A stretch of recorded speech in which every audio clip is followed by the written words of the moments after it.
এই অতিরিক্ত ভাড়া আদায় যাতে হতে না পারে। তবে আমি একটা ছোট্ট একটা ব্যাপারে কথা বলছি, একেবারে ছোট বিষয়। আমরা যে কথা বলে দেখেছি সেটা হচ্ছে, দেখবেন যে আমরা ভাড়ার চার্ট দেওয়া আছে। আমি ঢাকা থেকে মুজিবনগর মেহেরপুর এখানে একটা জিনিস দেখলাম, এখানে ভাড়ার চার্টে বিআরটিএতে লেখা আছে 790 টাকা। আপনারা যে কেউ দেখতে পারেন পিছনে যে 790 টাকা রাখা আছে। এখানে আমরা কথা বলে যেটা দেখলাম যে সারা বছর তারা কিন্তু এই 790 টাকা ভাড়া নেয় না। কেন নেয় না? দেখা গেল যে যাত্রী হয় নাই, তো যাত্রী না হওয়ার কারণে সে যাত্রী মানে যা পায় ওটার জন্য দেখা গেল যে সে 700 টাকা চলে গিয়েছে, ইভেন কি 600 টাকা চলে গিয়েছে। তো এটা হয়, এটা কিন্তু মার্কেট ইকোনমিতে দেখবেন যে চাহিদা এবং যোগান একটা বিষয় আছে যেটা মার্কেট ইকোনমি করে থাকে। তো সেক্ষেত্রে খালি গাড়ি যাওয়ার চাইতে সে মনে করে 700 টাকা বা আমি 790 টাকার ভাড়া আমি 600 টাকা নিয়ে চলে গেলাম, তাও তো আমি 600 টাকা পেলাম। কিন্তু এখন তো প্রচণ্ড চাপ এবং সবাই ঈদে বাড়ি যাবে।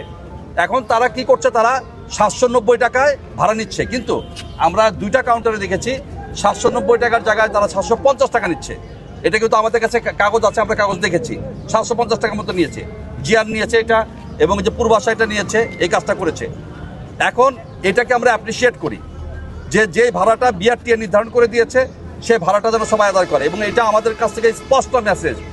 আমাদের যোগাযোগ মন্ত্রী কিন্তু স্পষ্টভাবে বলেছে যে যদি এই উপলক্ষে বিআরটিএ নির্ধারিত ভাড়া, আপনাদের কিন্তু একটা বিষয় বুঝতে হবে যে 2টা ভাড়া কিন্তু চলে। একটা হচ্ছে বিআরটিএ বলে দিয়েছে ভাড়া, আর আরেকটা ভাড়া হচ্ছে সে সাধারণ সময় তার সাথে কম নিত, কিন্তু এই বিআরটিএ নির্ধারিত ভাড়ার বাইরে 1 টাকাও নিতে পারবে না।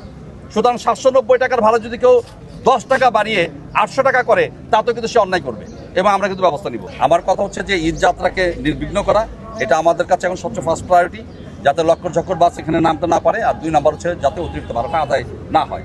পরিবহন সেক্টরে যদি অন্য কোনো বিষয় থাকে, এটা মন্ত্রণালয় কিন্তু অনেক বেশি কনসার্ন, এটা মন্ত্রণালয় দেখছে এবং মন্ত্রণালয়ের কাছ থেকে আমরা নির্দেশনা পেয়ে থাকি। প্লাস আমরা আমাদের স্বাভাবিক যে কর্মকাণ্ড যেটা আছে সেটা আমরা করি।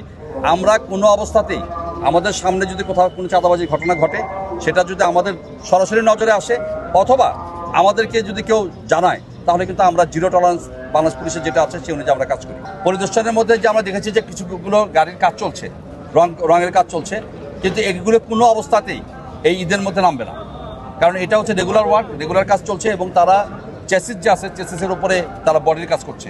সুতরাং এটা একটা চলমান প্রক্রিয়া, এই কাজ করছে। কিন্তু কোনো বাস ওই আনফিট বাসের কাজ চলছে বা এই ঈদের মধ্যে নামবে এই ধরনের তৎপরতা আমাদের চোখে পড়ে নাই। তবে আমরা আসার উদ্দেশ্য হচ্ছে যে আমরা অবশ্যই বলি যেটা একদম হবে না সেটা কিন্তু আমরা বিশ্বাস করি না। আমরা কিন্তু আগে থেকে শুরু করেছি আপনাদের মাধ্যমে মেসেজটা দেওয়ার জন্য যে আমরা কিন্তু অত্যন্ত কঠিনভাবে কাজটা নিয়েছি এবং এটা মন্ত্রণালয় থেকে আমরা যে নির্দেশনা পেয়েছি সেই নির্দেশনা মাঠ পর্যায়ে আমরা অক্ষরে অক্ষরে বাস্তবায়ন করব। আমরা খুব চেষ্টা করব।